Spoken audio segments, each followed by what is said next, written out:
तर या ठिकाणी प्रामुख्याने दत्तात्रय भरणे यांचा त्यांचा ओघ जास्त वाटतो. पण आज एवढा मोठा उत्स्फूर्त प्रतिसाद मिळाला, कुठेतरी वातावरण फिरले असं वाटतंय का? 100% आपल्याला दिसत आहेत आजूबाजूला सगळे हे हर्षवर्धन भाऊंच्या समर्थनासाठीच इथे जमले. कशा पद्धतीने आता तुम्ही गावोगावी फिरताय, तुमचा प्रभाव या गावात जास्त आहे, ज्या गावात आता तुम्ही फिरताय, कसं वाटतंय, कसा रिस्पॉन्स आहे? अतिशय चांगला रिस्पॉन्स आहे.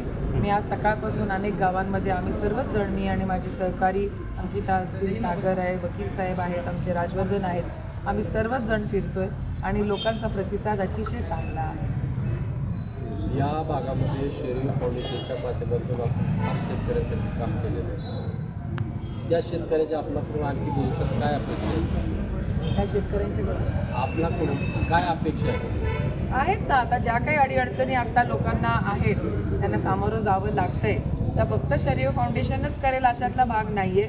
हर्षवर्धन भाऊ निवडून आल्यावरती हर्षवर्धन भाऊच ते सगळे सोडवतील अशी मला खात्री आहे. या शेतकऱ्याच्या विद्यमान सरकारकडून त्यांच्या उत्पादित मालाच्या संदर्भात काय अपेक्षा पूर्ण झाल्या असं तुम्हाला जाणवतं? निश्चितपणे, म्हणूनच एवढी गर्दी तुम्हाला आज दिसते. म्हणजे बारामतीतलं काय वातावरण आहे? एक नंबर. एक नंबर म्हणजे कोणासाठी एक नंबर? तुम्हाला माहिती मी कोणाला रिप्रेझेंट करते? मी तुकारीलाच रिप्रेझेंट करते. म्हणजे एक नंबर मी माझंच बोलणार, मला बाकीच्यांचं काय करायचं? तुमच्या सुद्धा बारामती तालुक्यात मध्ये सुद्धा जी जनता आहे त्या जनतेला बदल हवाय असं दिसतंय एकंदरीत. तुम्हाला वाटलं ना? वाटलंय. वहिनी साहेब, पवार साहेबांनी एक दिवसाचा संपूर्ण इंदापूर तालुक्याचा दौरा केलेला होता, बिझी शेड्यूल मधून देखील, आणि आज आपण देखील आपले सुपुत्र उभा असताना देखील इंदापूर तालुक्याचा दौरा करण्यासाठी आलेला आहात. तर कुठेतरी हर्षवर्धन पाटील यांना निवडून आणण्यासाठी पवार कुटुंबियांनी मनावरती घेतलेलं आहे असं दिसून येतंय याच्यातून. माझ्या लेकीने मला बोलवलं म्हणून मी आले. वहिनी साहेब, शरयू फाउंडेशनच्या माध्यमातून आपण इंदापूर तालुक्यात अनेक कामं केली, याचा फायदा हर्षवर्धन पाटील यांना होईल का? का नाही होणार आणि का होऊ नये?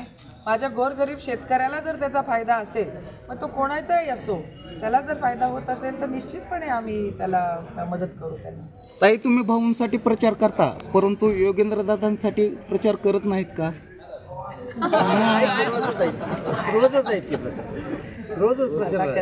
इंदापूर तालुक्यात तुम्ही प्रचार करता भाऊंसाठी? एकच दिवस आले. हो का? इतके दिवस आम्ही आता योगेंद्र दादांचाच करतोय आणि इथून आता झालं की मी तिकडेच जाणार आहे, बारामतीलाच जाणार आहे. काही तालुक्यातील ज्येष्ठ नेते ऐन निवडणुकीच्या काळात हर्षवर्धन पाटलांना सोडलेलं आहे त्यांनी. खरं तर ते लोक सुद्धा तुमच्या विचाराचे होते. आताचं जर वातावरण बघितलं तर कुठं बदल वाटतोय का? तसा बदल वाटतोय तुम्हाला की ते नेते असलेले जे नसलेले जी काही कमतरता? कोण नेते सोडून गेलेत आता मला काही माहिती नाही, कारण आम्ही त्याच्याकडे लक्ष देत नाहीये. आमच्या बरोबर सगळी सर्वसामान्य मायबाप जनता आहे, सगळे शेतकरी आमच्या सोबत आहेत, त्याच्यामुळे आमच्याकडे नेते नसलेलेच बरं. इंदापूर तालुक्यात लोकसभेची पुनरावृत्ती विधानसभेला होणार का? 300%. इंदापूरमध्ये 400% आणि बारामतीमध्ये 300%.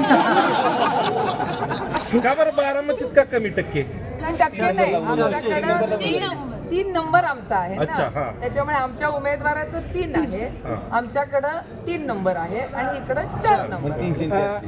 वहिनी, कुठेतरी योगेंद्र पवार यांनी अजित पवारांना आव्हान दिलेलं आहे विधानसभेच्या निवडणुकीमध्ये. जे अजित पवार फॉर्म भरून सांगता सभेला येत होते, ते अजित पवार आता प्रत्येक वाडी वस्तीवरती प्रचार करत आहेत. याकडे आपण कसं पाहताय?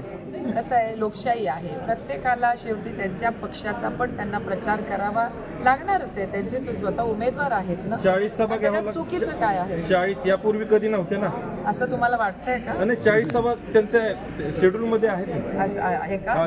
परंतु याच्यातूनच एक मेसेज जातोय का कुठेतरी, म्हणजे अजित पवारांना देखील हे आव्हान वाटू लागलेलं आहे? असं आता तुम्हीच हा प्रश्न मला विचारताय, म्हणजे एखादेच कदाचित वाटत असेल. ओके. हे शरद पवारांचा बालेकिल्ला आहे, दुसऱ्या कोणाचा नाही. बोरीगाव शरद पवारांचा बालेकिल्ला. वकील साहेब, तुमचं काय मत आहे याविषयी? काय ह्या गटामध्ये 100% येणार निवडून हर्षवर्धन पाटील. 100%. 100%. थँक्यू. चला, थँक्यू.